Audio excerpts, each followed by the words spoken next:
The silence in the tent felt heavier than any crowd. He stood alone, hands still dusty from the camp, listening for a sound that wasn't human. Then the voice came, steady, close, unavoidable, not comfort, instruction. Speak. Not later, not when they're calm, now. His throat tightened. He knew what waited outside. Tired faces, hungry children, people who wanted freedom without boundaries. They loved miracles. They hated limits. The voice kept giving words, how to come near, how to stay clean, how to say sorry without hiding it. Every line drew a sharper edge between holy and common, between welcome and do not cross. He realized the danger wasn't enemies in the desert. It was a careless heart, a shortcut, a proud hand reaching for worship like it was a toy. He exhaled. He would carry this law like fire in his chest. He pushed the curtain aside, and at that exact moment, someone ran toward him from the altar, eyes wide, whispering, "Something is wrong." The runner couldn't catch his breath. "Two of them," he said. "They stepped too close. They didn't wait." Moses didn't ask who. Not yet. In this camp, news traveled faster than names. He moved past the messenger and into the open air. Smoke curled from the altar like a question that refused to go away. People had formed a ring, not a riot. Something worse, quiet shock. Faces turned as he came, then looked away, as if eye contact could spread blame. Near the altar stood two young priests, hands lifted like they were still mid-prayer. Their eyes weren't defiant. They were confused, like boys who thought the rules were suggestions. Aaron was there too. His mouth opened, then closed again, a father trapped between love and fear. Moses felt the law inside him, heavy and hot. The voice had spoken about holiness as if it was electricity, beautiful but not safe to touch. He stepped forward. "Back," he told the crowd. One word, and the circle widened. He looked at the altar, then at the two priests. "Tell me exactly what you brought," Moses said, and the answer, whatever it was, would change everything. One of the young priests swallowed hard. "We brought incense," he said, voice thin, "like always." Moses watched his hands. Too quick, too sure. "Not like always," Moses answered. He didn't raise his voice. That was the problem. Quiet meant the ground could drop any second. The other priest jumped in, desperate to sound faithful. "We wanted to honor him. The fire was ready. We didn't think—" "You didn't ask," Moses cut in. Aaron flinched. The crowd shifted. Everyone remembered what not asking had already cost them in the wilderness. Moses stared at the altar. The flames didn't care about excuses.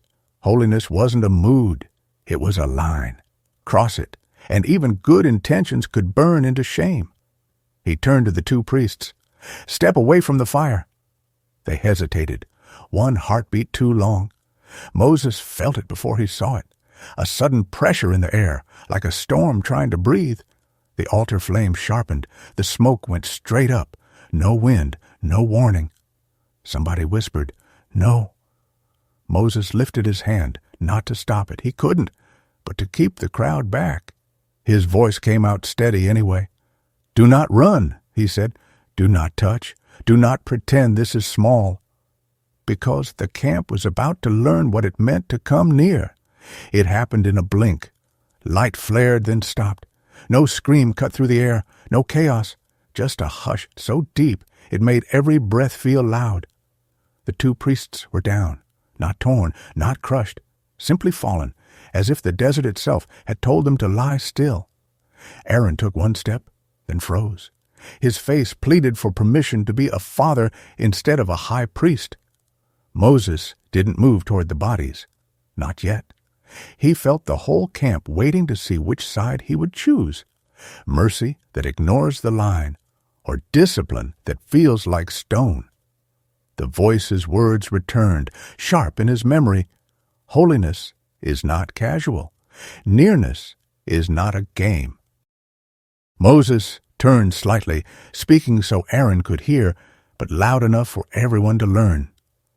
This is what it means, he said, slow and steady. When God is treated like common fire, the cost is never small. A sob rose somewhere in the crowd and got swallowed fast. People pressed their children closer. No one wanted to be next. No one wanted to admit they'd been careless yesterday. Moses called to 2 cousins of the fallen men. "Come," he said, "carry them out." They stared at him like he was asking them to touch lightning. Moses met their eyes, not with bare hands, not without order. Because if they broke the rule now, the fear would become a chain that strangled them all. The 2 cousins moved like men walking on thin ice. Moses handed them long cloths, plain linen, clean, folded with care. "Wrap their hands," he said. "Lift them by the cloth. Do not rush." They nodded, but their eyes kept flicking to the altar as if the fire might judge them too. Aaron stood rigid, jaw tight. Grief tried to pull him forward again. Moses saw it. He also saw the crowd watching Aaron more than the bodies. If Aaron broke, the priesthood would break with him. Moses stepped close, lowering his voice. "Do not tear your garments," he told Aaron. "Do not leave your post." Aaron's face tightened like a man swallowing stones. "They were my sons," he whispered. "I know," Moses answered, and the words tasted like dust. But today the camp must learn that God is not managed by feelings. Behind them, the cousins lifted the bodies and carried them away toward the edge of camp. People parted without touching, like the air around them had become dangerous. A child started to cry. A mother hushed him too fast, eyes darting toward Moses as if even tears might be counted as rebellion. Moses watched the line of cloth and linen disappear into the tents. Then he turned back to Aaron, and his voice sharpened. "Now listen," he said. "If the priests lose control, the whole nation will stumble." Aaron didn't answer, but his silence was not agreement. It was restraint, barely held. Moses didn't give Aaron time to drift into grief. He stepped to the altar, then turned back to the priests who remained. His eyes swept their hands, their robes, the way they stood. "Hear this," he said. "If you serve here, you must be clear-minded." A few men blinked, confused. Moses kept going, measured and firm.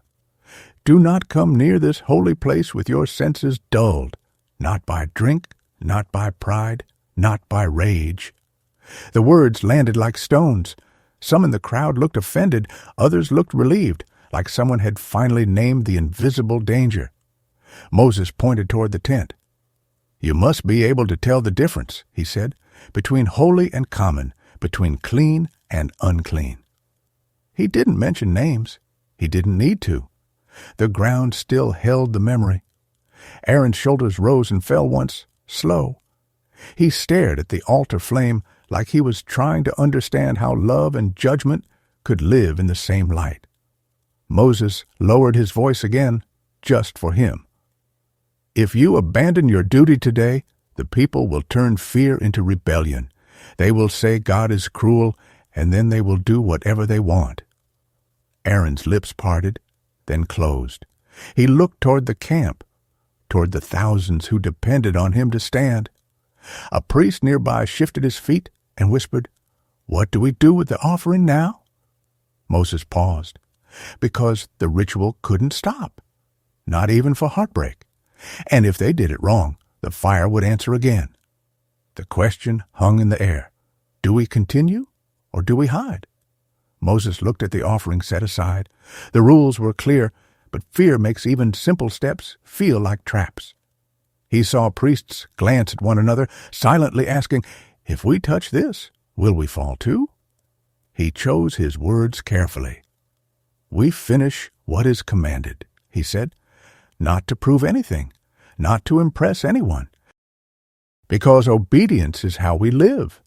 One priest nodded too fast, another didn't nod at all. Moses watched Aaron again. Aaron's hands were steady, but his eyes were far away, the kind of distance that can become anger if left alone. Moses spoke louder so the whole circle could hear. Today is not a day to invent new worship, not a day to add extra fire, not a day to do what feels right. A few people in the crowd flinched at that. Moses knew why. They had all wanted worship on their own terms before. They had all paid for it. A younger priest stepped forward with the meat of a sacred portion, then hesitated. "Where do we eat it?" he asked, voice small. "In the holy place," Moses answered, "as commanded." The priest's gaze dropped. He didn't move.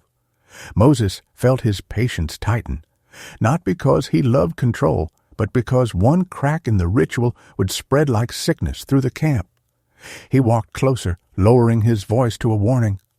"Do not let fear rewrite the law," Moses said, and in the corner of his eye he saw Aaron quietly set something aside, something he shouldn't. Moses pretended he didn't see it at first. He kept his eyes on the young priest. "Take it," he said. "Eat it where it is holy.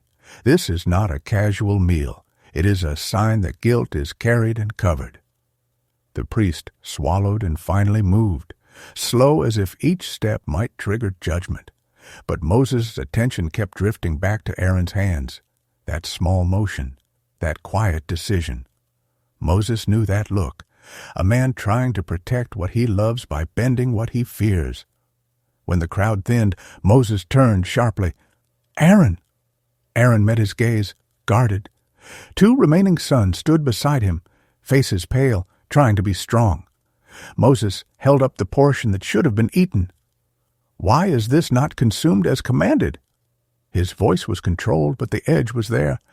"This is not the time for improvisation." Aaron's jaw tightened. He glanced at his sons, then back to Moses. "We offered the sacrifices," he said slowly. "We did what we could." "That is not an answer," Moses replied. Aaron's eyes flashed, not rebellion, but pain that had nowhere to go. "My sons," he began, then stopped, like the word itself was too heavy. He looked down at the ground where the bodies had been.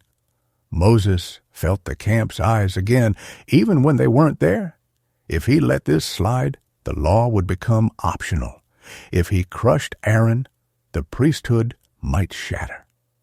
Aaron lifted his head, voice low. "Would it be accepted," he asked, "if I ate it today, with this on me?" Moses didn't answer right away, because, for the first time since the fire, the law was colliding with grief. And Moses had to decide which would speak louder. Moses held the bowl steady, but his mind moved fast. He replayed the command. He replayed the fire. He replayed Aaron's face when the bodies were carried away, like a man forced to stand upright while his world collapsed. The law mattered. The law protected them. But Moses also knew something else. A broken priest could turn holy service into empty motion, and empty motion was how people started lying to God. He stepped closer so the others wouldn't hear every word. "You feared it would be wrong," Moses said, quiet. "Not because you wanted less obedience, but because you wanted honesty." Aaron didn't speak. His eyes were wet, but he refused to let tears fall. His two sons watched Moses like men watching a judge. Moses looked at the offering again. In another hour, the camp would talk. They would turn this into a rumor: Aaron disobeyed, or worse, God is impossible. Moses breathed in, slow, then he lowered the bowl. "Keep the command," he said, voice firm, "but do not pretend grief is not real. If your heart cannot eat today without hypocrisy, then you did right to refuse." Aaron's shoulders dropped a fraction. Not relief. Permission to stay human. Moses lifted his voice just enough for the priests nearby. "We will handle this with care," he said. "No shortcuts, no theater." The young priest nodded, shaken. But as Moses turned away, he felt a new weight. If Aaron could bend under grief, what about the rest of them? And somewhere beyond the tents, Moses sensed it. The next failure already walking toward the camp. That night, Moses couldn't sleep. The camp had quieted, but not in peace. More like a room after an argument where everyone pretends the air is normal. Fires burned low. Families whispered. Priests moved carefully, like the ground might judge their steps. Moses sat outside his tent, staring into dark sand and darker thoughts. The law was clear, yet people were not. Every rule was a bridge, but the crowd treated it like a fence. He heard footsteps, not running, measured. A man approached, one of the elders, face lined, voice cautious. "Some are saying," he began, then stopped, weighing the risk of the sentence. Moses didn't look up. "Say it." "They're afraid," the elder admitted. "They think the holy place is a trap. They think God is waiting for mistakes." Moses closed his eyes. Fear could either teach reverence or grow into resentment, and resentment always found a leader to blame.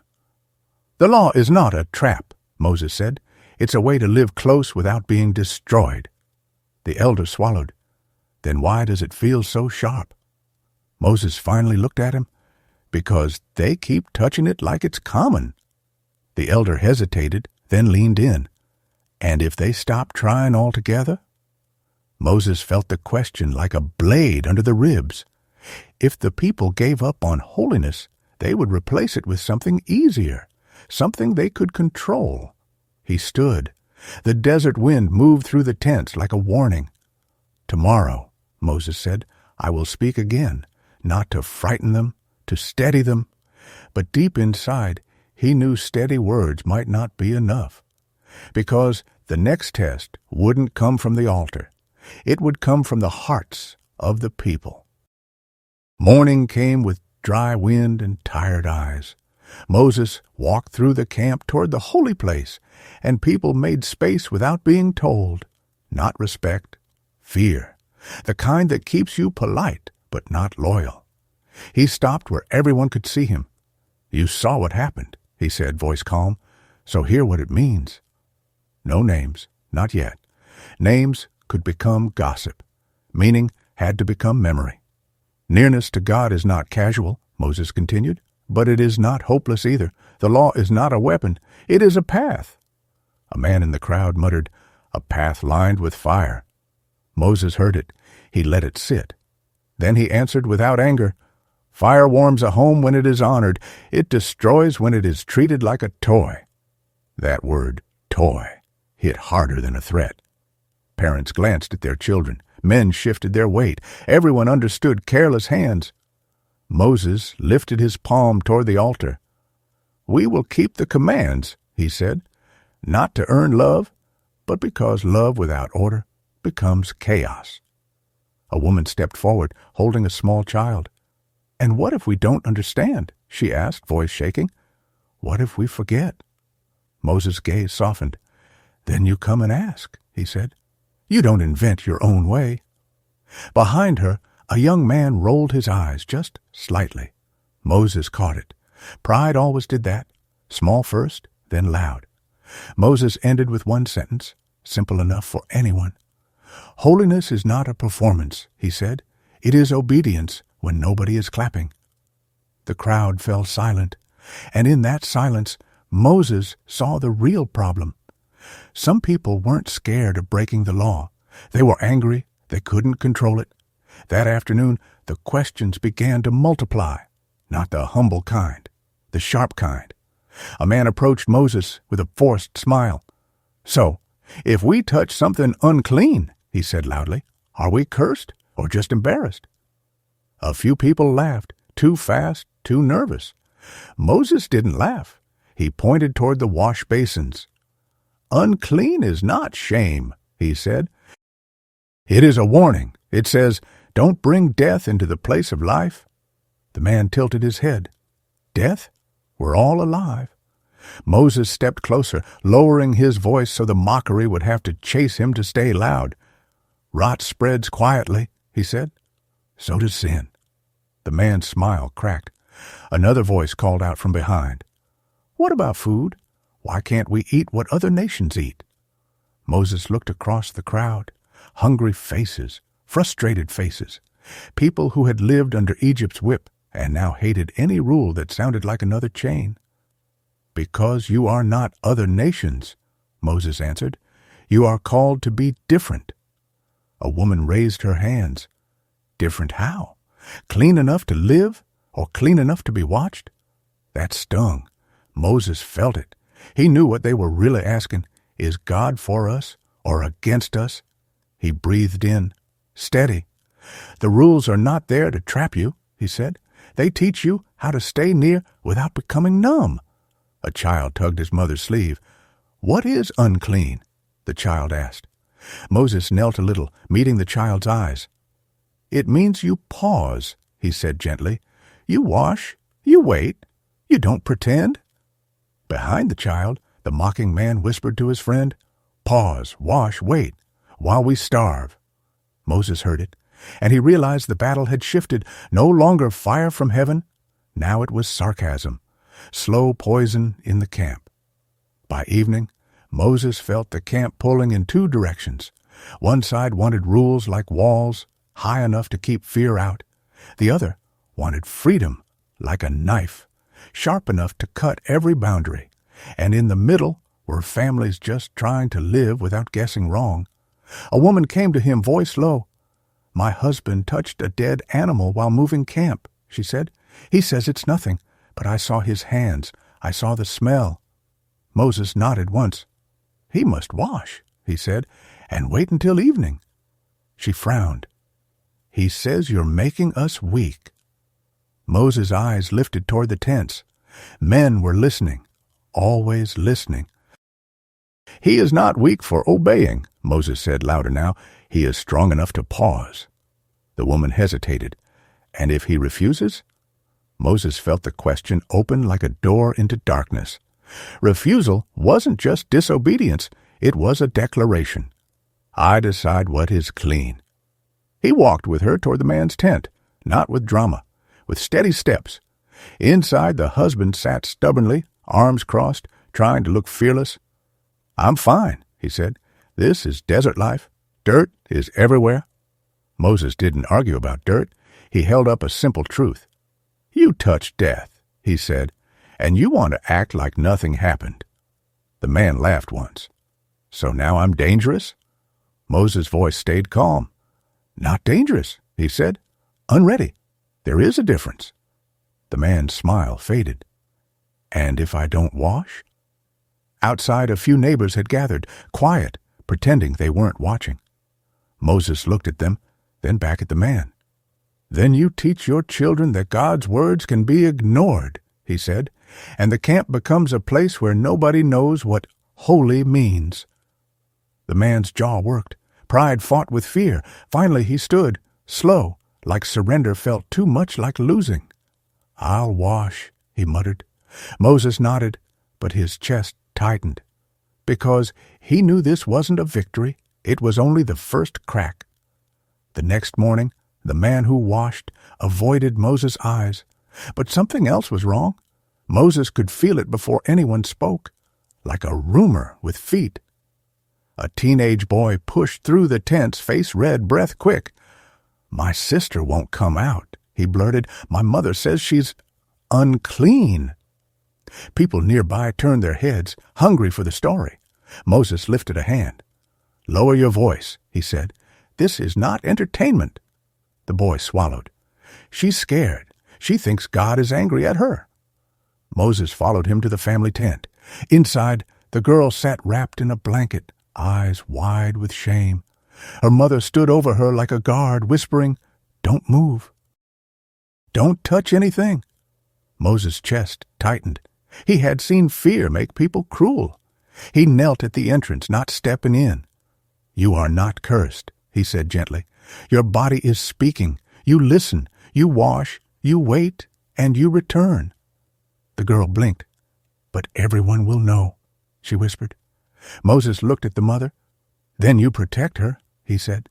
"You don't turn the law into a whip." Outside, a few women hovered, pretending to carry water. Moses heard their whispers like flies. He stood, calm but firm. "No one will use purity to shame," he said. And then he realized someone wanted the shame, because shame was control. and control was the fastest way to replace God. By midday, the camp felt like it had new rules, unwritten ones. Who could sit where? Who could touch what? Who was clean enough to be seen? Moses watched people step around each other like they were avoiding invisible stains. He called the elders together near the tabernacle. "This stops today," he said. One elder frowned. "We're just trying to obey." "No," Moses answered. "You're trying to rank each other." The elder opened his mouth, then closed it. The truth hit too close. Moses pointed toward the families in the distance. "Purity is for worship," he said, "not for bullying, not for gossip, not for pushing the weak into corners." Another elder shifted. "But if we don't pressure them, they won't learn." Moses' eyes narrowed. "Pressure can teach," he said, "or it can crush.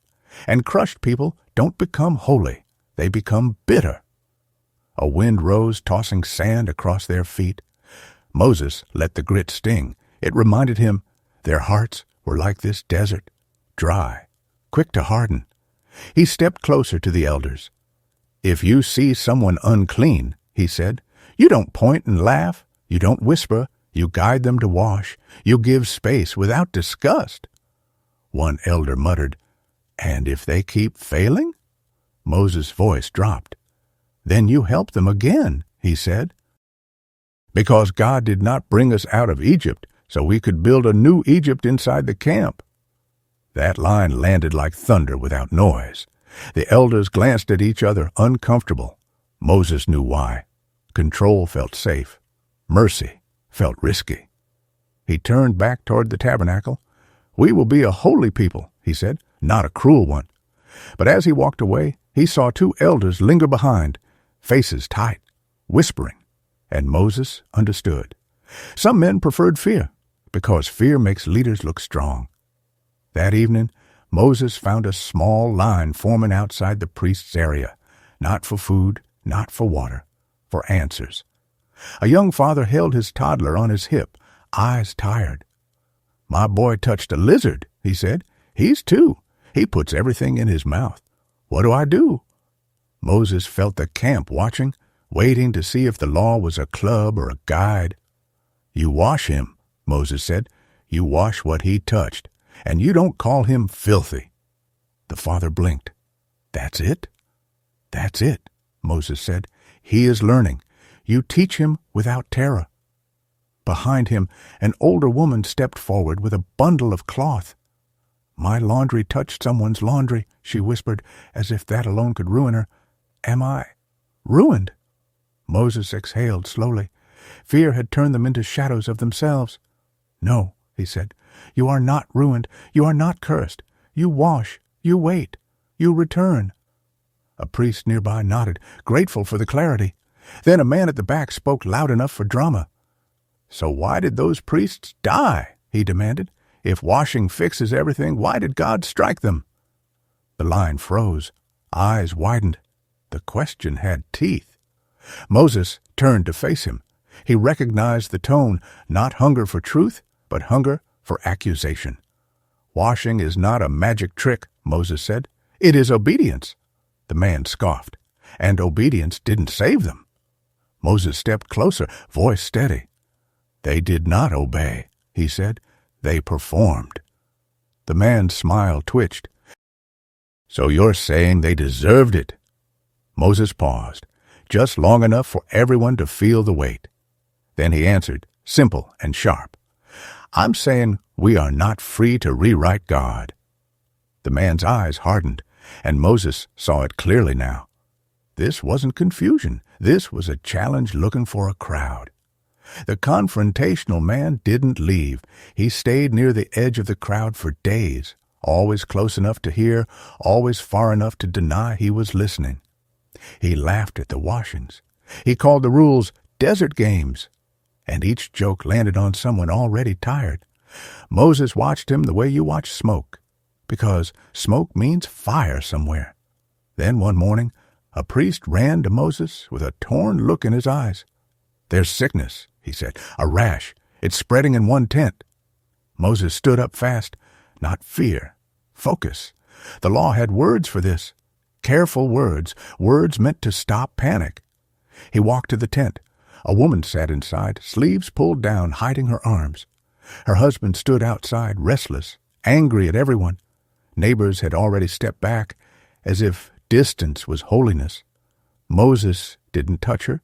He didn't shame her. He asked the priest to look, closely, respectfully. The priest leaned in, squinting in the light. "A bright spot," the priest murmured. "Raised." The husband snapped, "So now we're cursed?" Moses lifted a hand. "No," he said. "We are careful." He turned to the priest. "Quarantine," he said. 7 days, then we inspect again." The woman's eyes filled. 7 days alone?" she whispered. Moses' voice softened. "Not alone," he said. "You will be fed. You will be watched over. This is protection, not punishment." Outside, the confrontational man appeared like he'd been waiting for this moment. He leaned toward the neighbors and said loud enough for Moses to hear. "Hear that? 7 days? Today it's a rash. Tomorrow it's your child. This law will swallow us." A few heads nodded, just slightly. Moses felt the shift, small but real. The camp wasn't just afraid anymore. It was starting to turn. That night, the quarantine tent glowed with a single lamp, not because of warmth, because of loneliness. Moses walked past it slowly, listening. He heard a soft cough, a quiet prayer, no complaint, just a woman trying not to become a rumor. At the edge of the light, 2 teenage girls stood, whispering. One pointed at the tent like it was cursed ground. The other giggled, nervous. Moses stepped out of the shadows. "Stop," he said. They froze. One tried to smile. "We were just talking." Moses kept his voice calm. "You are feeding fear," he said. "Fear grows teeth." The girls lowered their eyes and hurried away. Moses turned and saw the confrontational man again, always there. He was leaning against a post, arms folded, as if the camp belonged to him. "You're guarding a tent like it's treasure," the man said. "Next, you'll guard every tent." Moses didn't rise to the bait. "The law guards the people," he said. The man chuckled. "No, you guard your power." That landed hard, because it was what some were starting to believe. Moses stepped closer, just enough to make the man's smile falter. "Power?" Moses said quietly. "I didn't ask for this." The man's eyes narrowed. "Then drop it," he whispered. "Let them live." Moses looked back at the glowing tent. Let them live, as if ignoring danger was mercy. He turned to the man. "Mercy without truth becomes cruelty," Moses said. The man shrugged. "Truth that isolates is cruelty too." For a moment, Moses had no quick answer, not because the man was right, but because the words sounded right to wounded people. The man leaned in, voice soft, like poison. "They followed you out of Egypt," he said, "but they won't follow you into fear." Then he walked away, leaving Moses with the lamp-lit tent, and a doubt that wasn't his. On the 7th day, the priest inspected the woman again. Moses stood nearby, not looming, just present. The camp had gathered at a distance, close enough to see, far enough to deny they were curious. The priest leaned in, checked the skin, then looked up. His expression eased. "It has faded," he said. "She is clean." A breath released from the crowd like a single animal exhaling. The woman's shoulders shook. Relief, not drama. Her husband's anger softened into embarrassment. Moses nodded. "Bring her back," he said. "Wash, then return to the camp." The woman stepped out, blinking at the sun like someone returning from a cave. A few neighbors smiled. Others turned away, pretending they hadn't been afraid. Then the confrontational man pushed forward, clapping slowly. "Look at that," he said. 7 days of fear for nothing?" Moses kept his gaze steady. "For protection," he corrected. The man raised his eyebrows. "Protection from what? A spot? A rumor? Your imagination?" A few people laughed. Not joy. Permission. Permission to mock. Moses spoke to the crowd, not the man. "When danger is possible, we act carefully," he said. "When it passes, we rejoice. That is wisdom." The man stepped closer. "No," he said, voice rising. "That is control. You're teaching them to report each other, to watch each other, to live like prisoners." Moses felt the camp tilt. Not everyone, but enough. The man's words gave shape to their hidden resentment. Moses lifted his hand. "Enough," he said. The man smiled wider. "Or what? Fire again?" Silence snapped tight. Moses' jaw clenched. He could feel the old anger in his own chest, the kind that burns clean judgment into personal revenge. He fought it down. He took one step forward, voice low. "Do not use tragedy as a joke," he said. The man's smile faded, but he didn't back away. Instead, he looked past Moses at the crowd and said, "See, even he's afraid." And Moses realized this wasn't about law anymore. It was about leadership. That night, Moses called the elders again, only this time he didn't speak in the open. He chose a quiet place between tents where the wind carried words away. The elders arrived in small groups, glancing around like men who didn't want to be seen choosing sides. Moses stood with his arms at his sides, not performing strength. "There is a man stirring the camp," he said. An elder shrugged. "People are tired. They need to speak." "They can speak," Moses replied, "but he is not speaking. He is shaping fear into a weapon." Another elder frowned. "Maybe you're hearing insults because you're tense." Moses' eyes narrowed. "I am hearing rebellion," he said. The elders shifted uncomfortably. Nobody liked that word. It sounded too serious. It demanded action. Moses continued, quiet but sharp. Today, he mocked judgment. Tomorrow, he will mock sacrifice. And when the camp laughs, the law becomes nothing. One elder rubbed his beard. "So what do you want?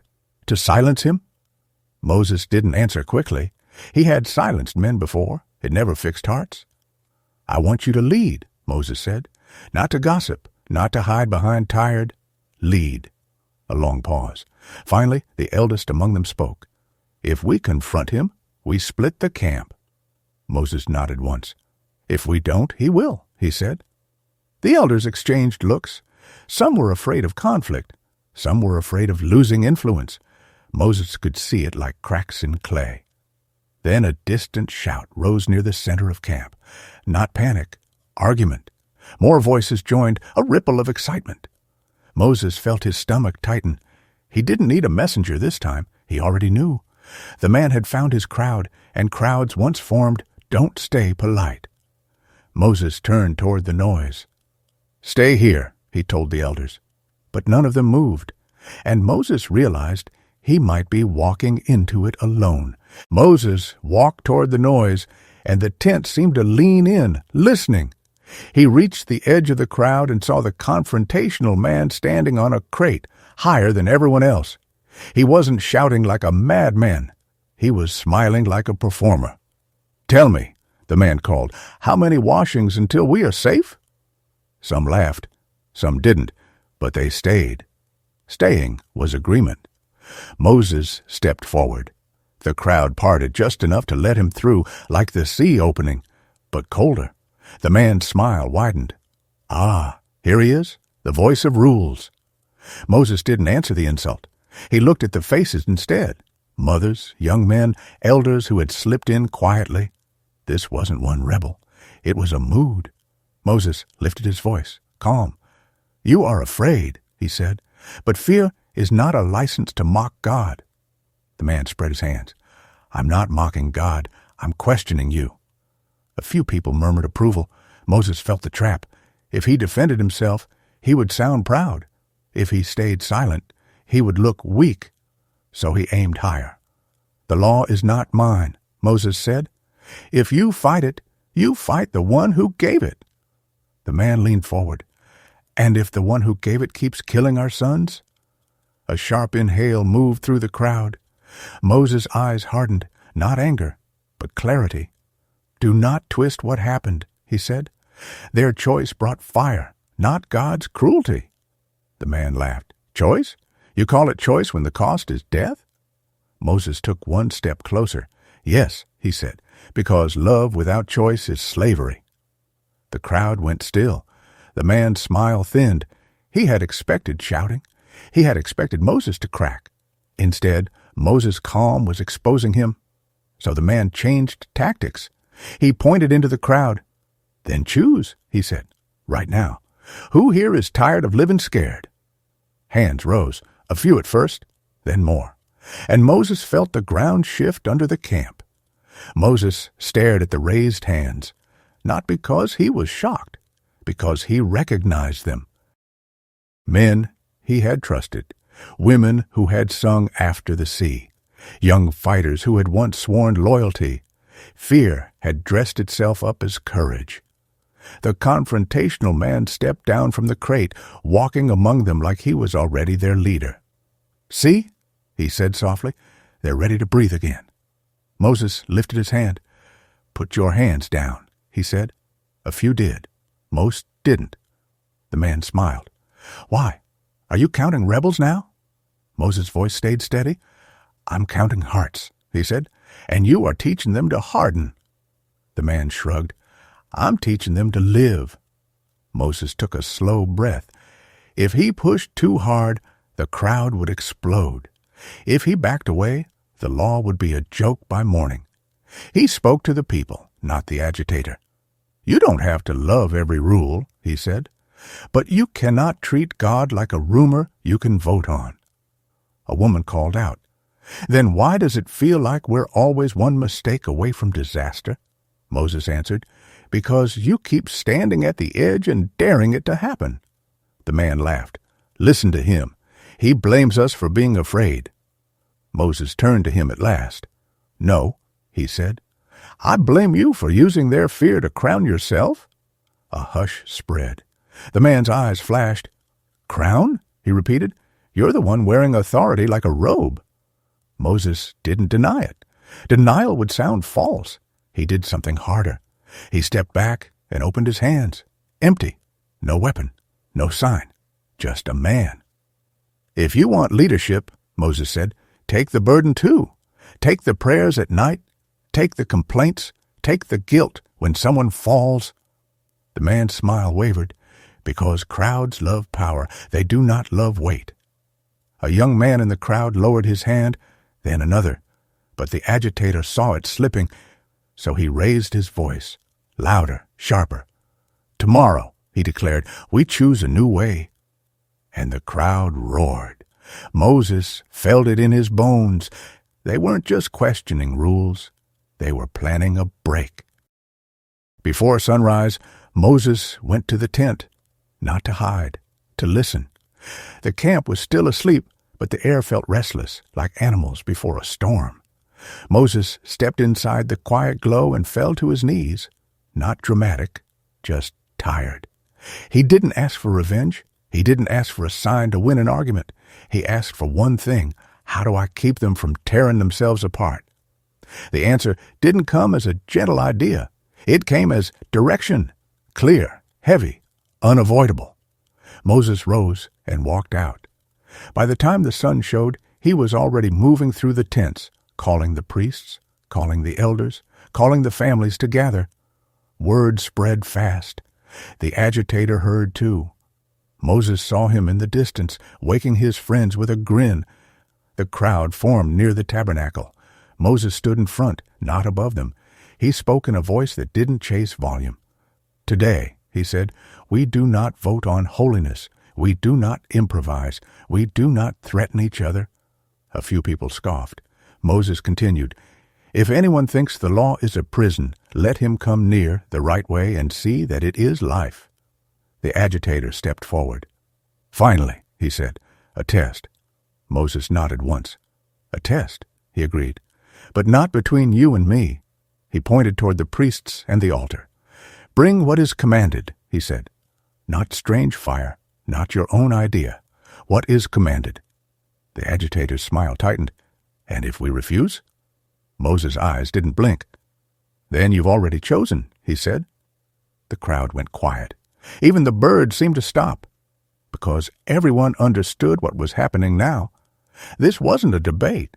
It was a line in the sand, and once crossed, the camp would never be the same again. The priests prepared the altar with careful hands, not rushed, not showing off. Moses watched every movement like a shepherd watching wolves at the edge of the flock. The agitator stood with his group, whispering. They held nothing yet, no offering, no obedience, just confidence. Moses spoke to the crowd. "This is how we come near," he said, "with humility, with what is commanded, with a clean heart." The agitator called back, "And if our hearts are clean, but your rules are not?" A few people laughed, but it sounded thin in the morning air. Moses didn't take the bait. He turned to the priests. "Bring the sin offering," he said, "and the burnt offering." Aaron's surviving sons moved forward, hands steady. Their faces still carried the shadow of what had happened, but they were standing. That mattered. They placed the offering in order. The fire took it, steady and contained, no flash, no drama, just obedience.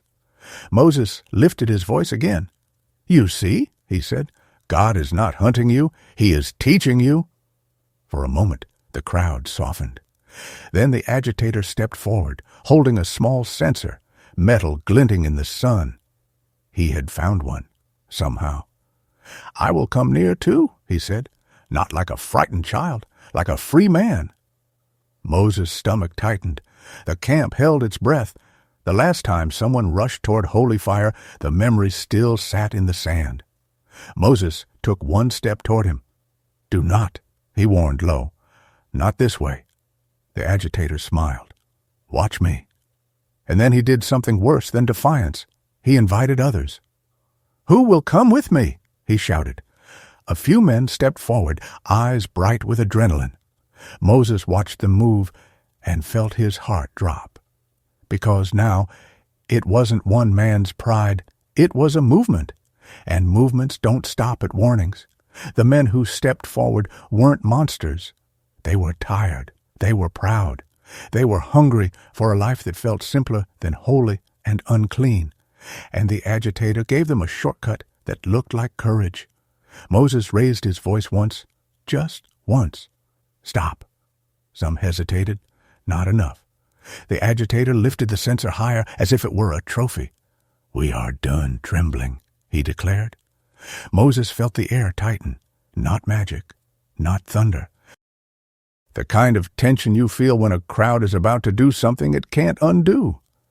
Aaron's sons backed away from the altar, eyes wide. They weren't cowards. They were learning. Moses stepped between the rebels and the holy place. No weapon, just his body. "If you cross this line," he said, "you will drag others with you." The agitator smirked. "Then move."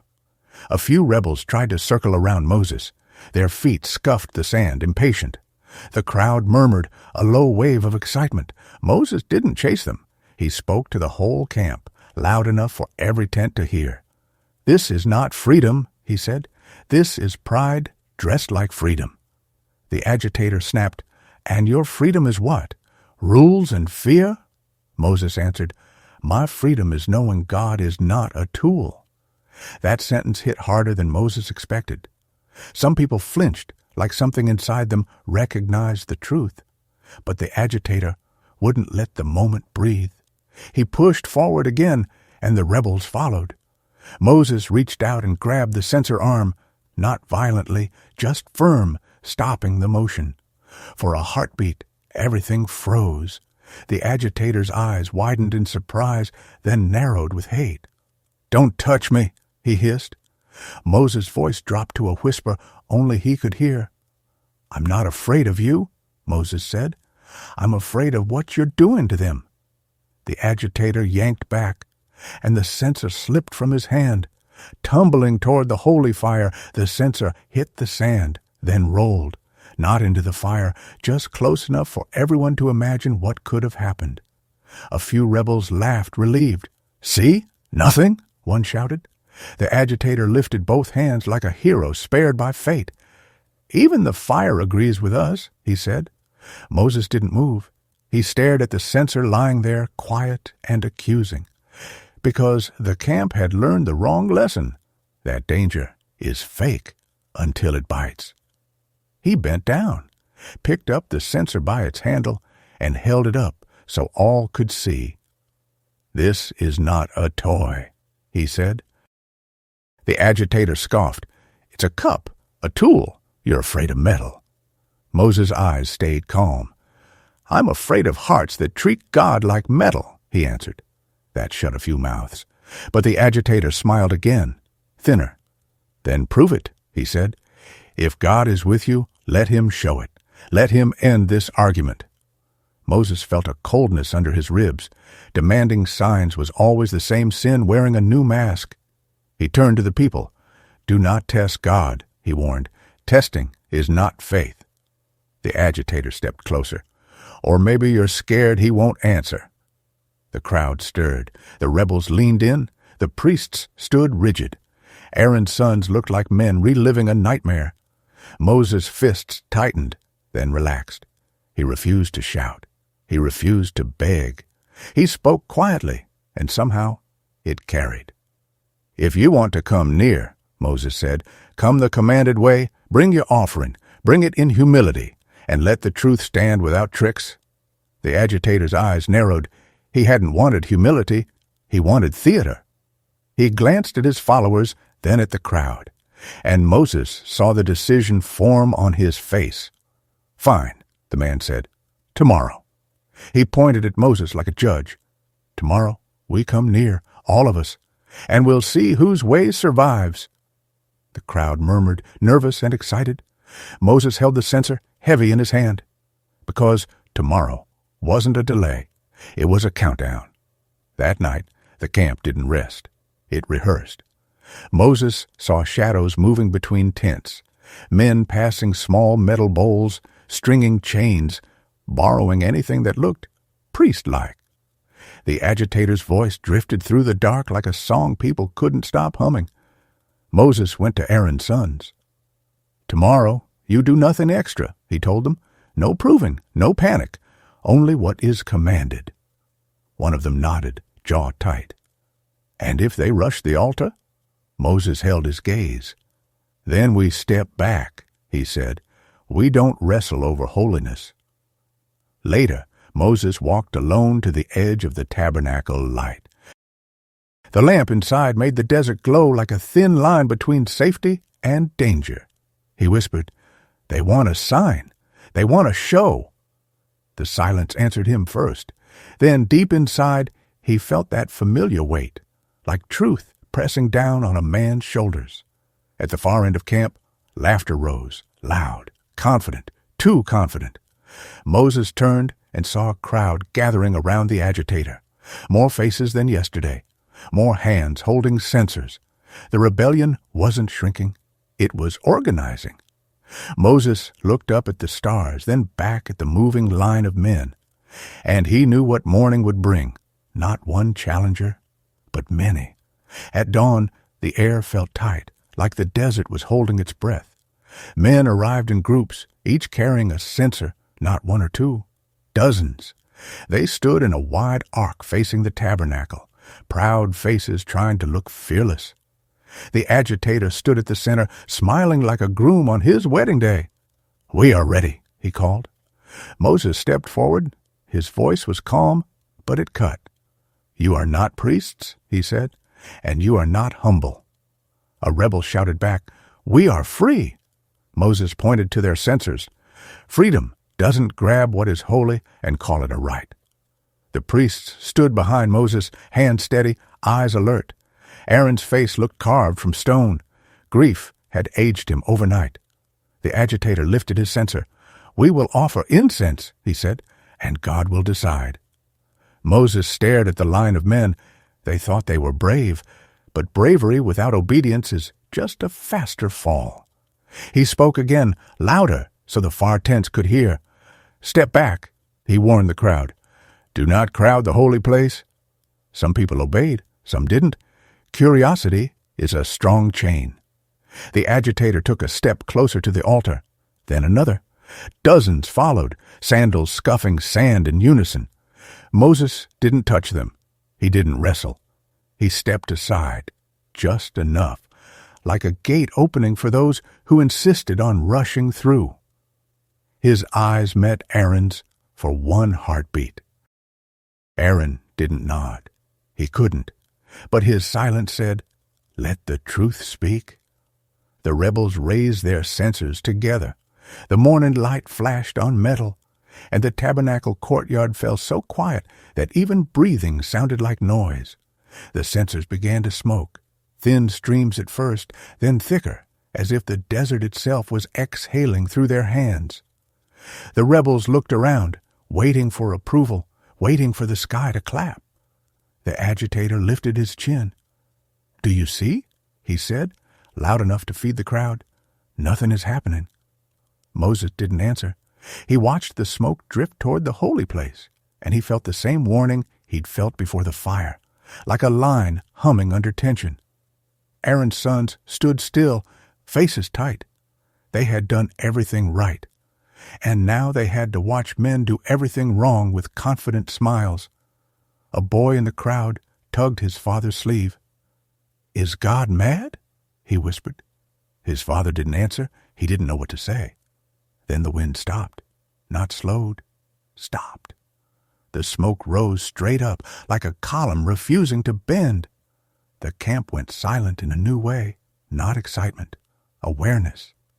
The agitator's smile twitched. He glanced at his followers as if to say, "Hold your ground." Moses spoke, quiet but sharp. "Step back," he warned the crowd again. "Don't stand too close to pride." No one moved. Nobody wanted to miss the moment. The smoke thickened, and the rebels, for the first time, stopped looking brave and started looking trapped.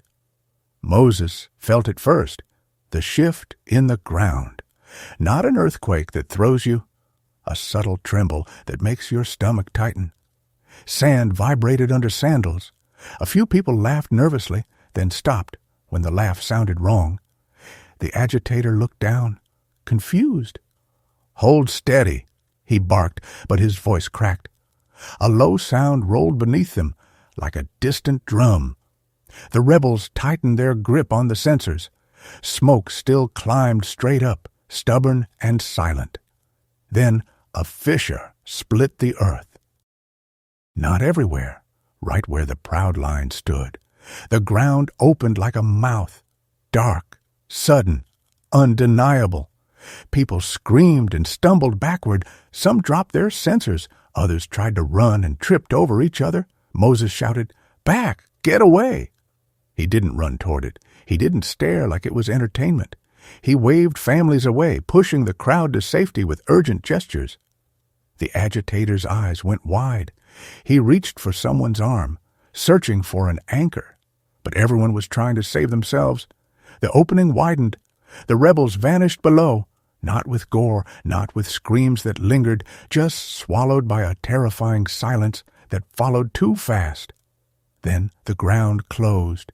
Dust rose. Smoke drifted. The camp stood frozen, staring at a patch of sand that looked normal again, except it wasn't. A child began to sob. A mother covered his mouth, shaking. Moses stood in the dust, chest heaving, eyes locked on the closed earth. He didn't feel victory. He felt grief, heavy, punishing grief, because the warning had been clear, and they had still stepped forward. The dust settled, but the camp stayed shaken, like a tent rope pulled too tight. Moses walked slowly toward the closed ground. No one followed.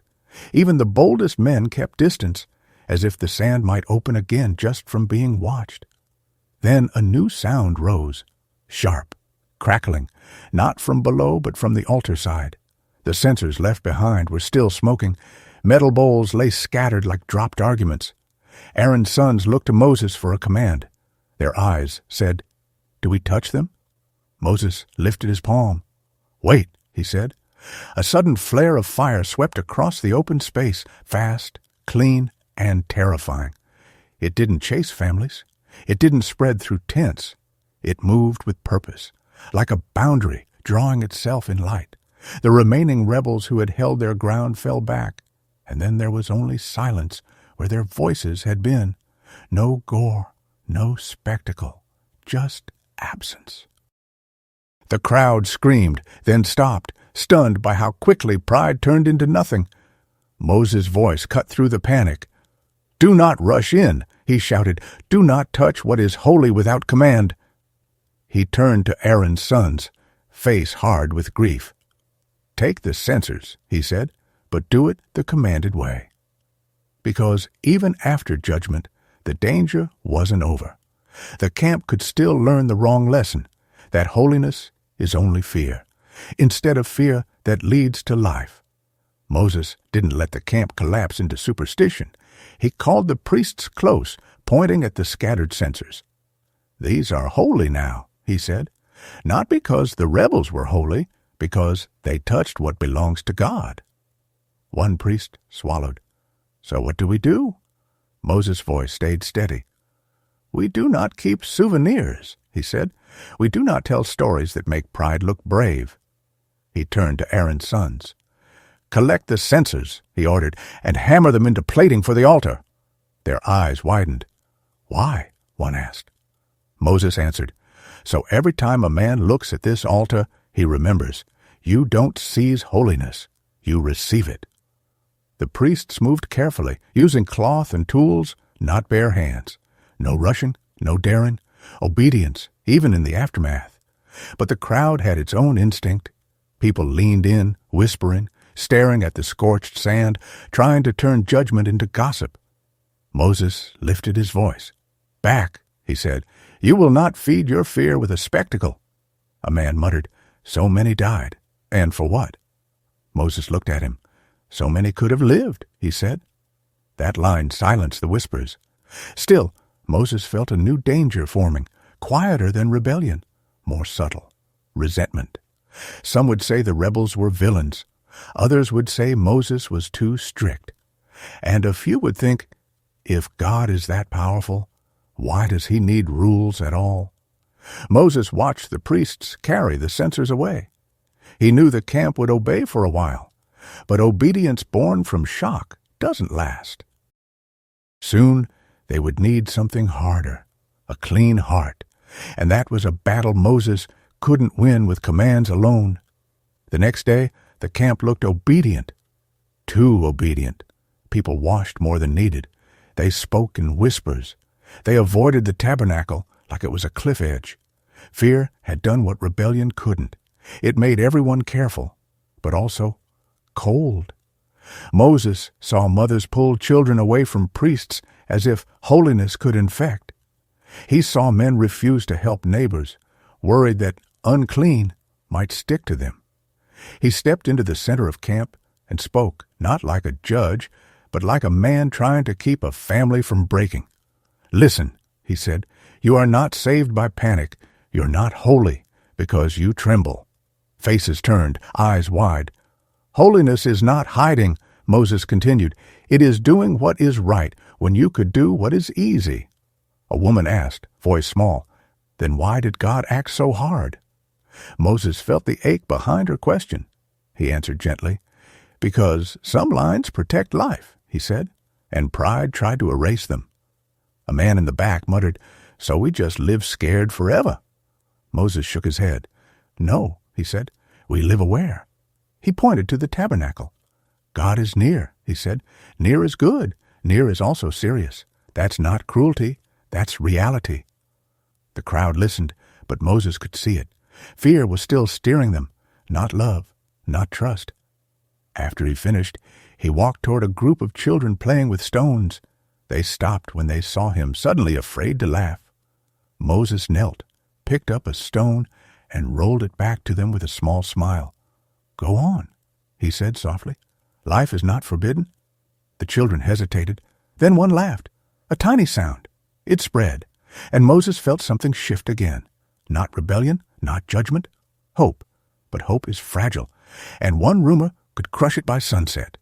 Hope didn't last long. By afternoon, a new whisper moved through the tents. The people who died were chosen as scapegoats. God was angry at Moses, not them. We're the ones being punished. Moses heard it from 3 directions before he even stood up. Then the shouting started. A crowd surged near the tabernacle, not with censers this time, just voices, sharp and wounded. They weren't led by one man anymore. That was the worst part. "You brought death into our camp," someone cried. Moses stepped forward, hands open. "I warned you," he said. A woman screamed back, "You always have warnings after it's too late." Another voice, "We're all unclean now. We're all doomed." Panic had returned, wearing grief like a mask. Aaron's sons looked ready to run. Priests tightened their grips on their robes. Families pressed together, a human wall of fear. Moses lifted his voice. "Back from the holy place," he commanded. "Do not crowd it." Nobody moved. The crowd was too hot now, too fast. A rock hit the sand near Moses' feet. Thrown, not aimed. But it was a message. Moses felt his pulse spike. He knew this pattern. Fear becomes blame. Blame becomes violence. Violence becomes chaos. He stepped toward the people anyway. "You are not doomed," he said, "but you are acting like Egypt still owns your hearts." That line ignited them. "How dare you?" a man shouted. "You call us slaves while your God kills us." Moses' jaw tightened. He wanted to shout back. He didn't. Instead, he turned toward the tent, voice low. "We need mercy," he whispered, because the camp wasn't asking questions anymore. It was accusing, and accusation, once it starts, doesn't stop by itself. Moses ran to Aaron, not away from the crowd, toward responsibility. "The anger is spreading," Moses said, breath tight. "If it breaks loose, the camp will destroy itself." Aaron's face was pale, older than yesterday. "They think we did this," he whispered. Moses didn't argue with the accusation. He moved past it. "We need atonement," he said. "Now." Aaron's surviving sons looked terrified. One of them shook his head. "After what happened with incense, you want more incense?" Moses grabbed his shoulder, not harsh, urgent. "Not rebellion incense," he said. "Commanded incense, commanded fire, commanded mercy."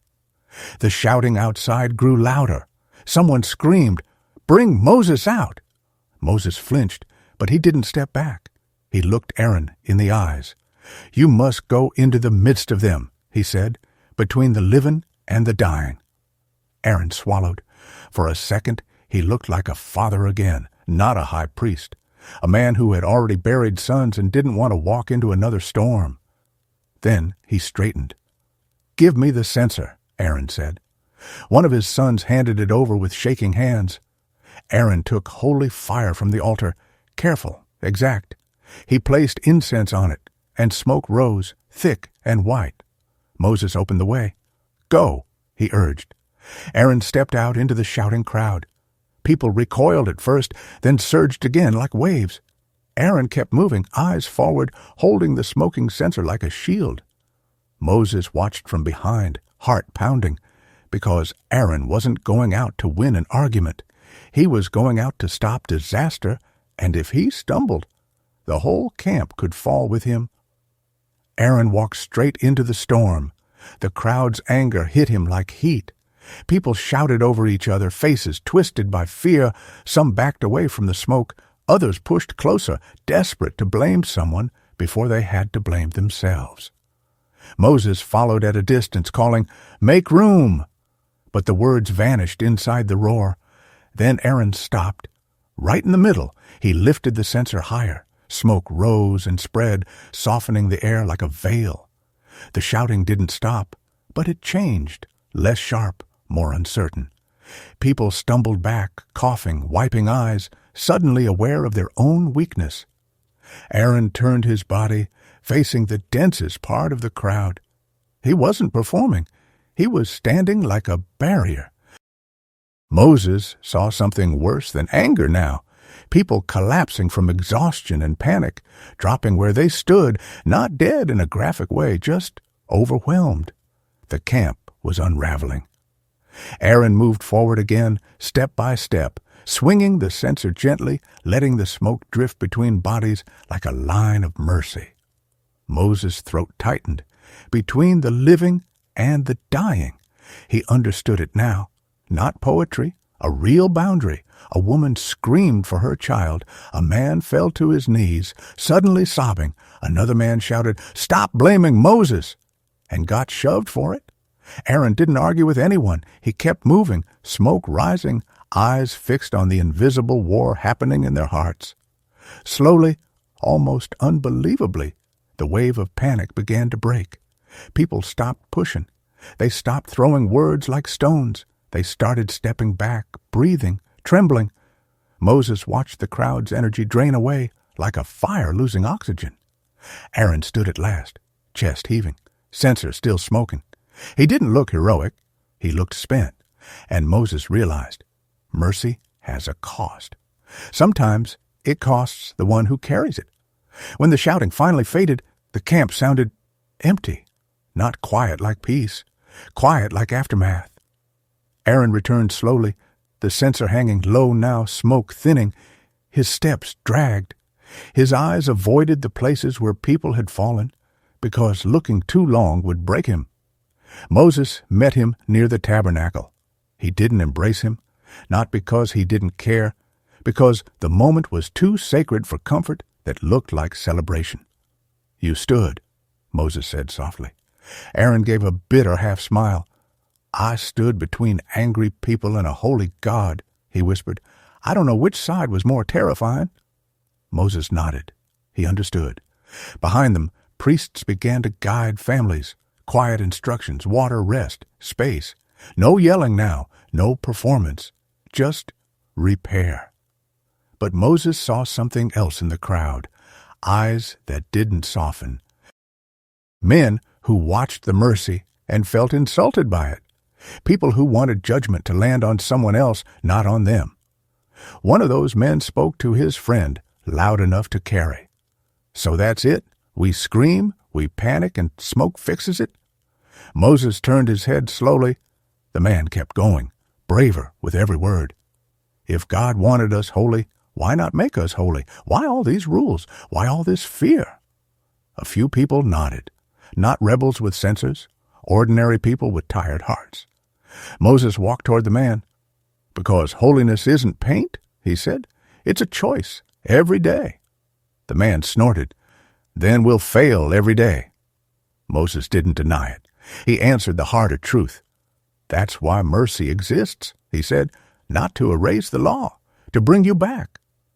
The man stared at him, unmoved, and Moses felt it again. Even after judgment, even after mercy, there were still hearts that wanted a simpler God, a God who demanded nothing, a God who never corrected, a God they could keep in their pocket. Moses watched the camp breathe again, and he knew the next battle would be quieter, but longer. That night, Moses sat alone again, this time not outside his tent, but near the altar plating. The hammered metal from the rebel censers caught the firelight and threw it back in dull flashes like memories that refused to fade. He ran his fingers along the edge, careful, respectful, a reminder made solid. Footsteps approached. One of Aaron's sons, the younger, stopped a few paces away. He looked like a man trying to ask a question without insulting God. "Moses," he said quietly, "will it always be like this?" Moses didn't pretend he didn't understand. "Like what?" he asked. "Rules," the young priest whispered. "Fear. People swinging from rebellion to panic. My brothers are gone, and still it feels like the camp keeps walking toward the edge." Moses stared at the altar. The flame was small now, steady, patient. He envied it. "The law," Moses said, "is a guardrail, not a cage." The young priest frowned. "Then why do people hate it?" Moses answered honestly. "Because the guardrail tells them they aren't the driver," he said, "and the human heart wants the wheel."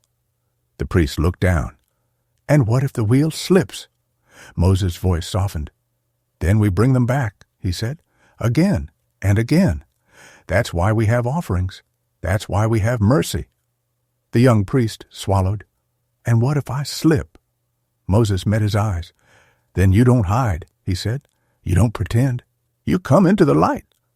The priest's shoulders loosened like a rope finally given slack. Then a distant cry sounded from the camp. Someone arguing again. Voices rising. The young priest flinched. Moses stood, listening. He didn't move yet. He just said, almost to himself, "See? The fire is not the only danger." He looked toward the tents, eyes hardening. "Tomorrow," he said, "we teach again." Because holiness wasn't won in one miracle. It was fought in 1,000 small moments. And one of them was already starting tonight. The next morning, Moses gathered the camp by families.